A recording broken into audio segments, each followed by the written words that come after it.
a lot of authors, well, not a lot, but some, notably Judy Blume and Augustine Burroughs, won't publish. Well, I don't know if it's true with Augustine. I know it's true with Judy. She won't publish her book until she's read the audiobook. And when she's reading it out loud, it takes forever. She stops, rewrites it, and then reads it again. Fascinating. And it's a wonderful process. So that's part of her editing process, is to say it out loud. And then she'll send everything off to the editor. And, but when you're Judy Blume, you can have the budget for that, but not all of us can afford to sit in the studio and edit our book like that. So. And I also, when I'm reading, I hear a voice in my head. Yeah, it's reading to me. But I feel like it's still very different when you actually try to say it out loud. It doesn't sound the same. Okay, interesting. Yeah, I can see that. And that's why she probably needs to go through. As opposed to just listening to it in her head. Yeah. It's probably true.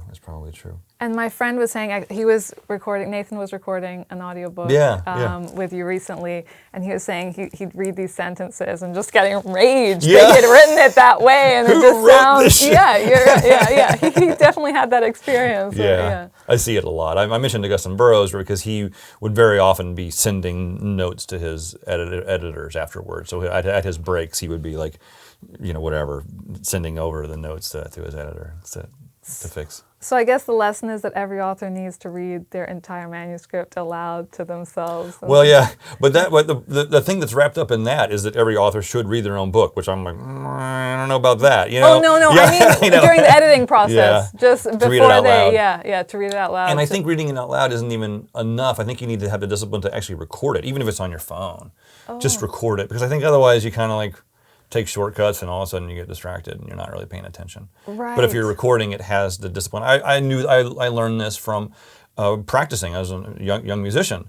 If I just practiced, whatever it was I was working on, it was fine. But if I recorded it, even on, with me it was cassettes, back in the day. If I recorded it, that was very revealing to me, because all of a sudden there was a spotlight on me. Something was happening then. I had an audience, no matter how artificial it may have been. Even if I didn't listen back. Listening back is important if you're trying to hone your craft in that way. But I wouldn't recommend an author doing that, because a lot of times we listen to our own voices recorded, and we all universally think our voice is awful. Yeah, absolutely. It's not true. That's how we sound. Don't worry, and it doesn't sound awful. Well, that's good to hear. Yeah. But that's an interesting point about making sure that you're recording yourself and how that makes a difference with the way you read it. Even if you don't listen back.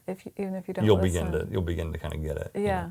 And that can also give you discipline of, well, this is actually a recording tip anyway, is to make sure that if you make a mistake reading the sentence, don't just blunder through it.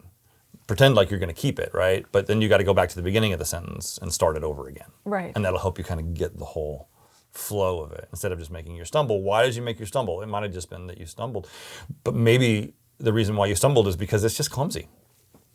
That'll happen a lot. The reason why an actor or a narrator will stumble is because it's clumsy.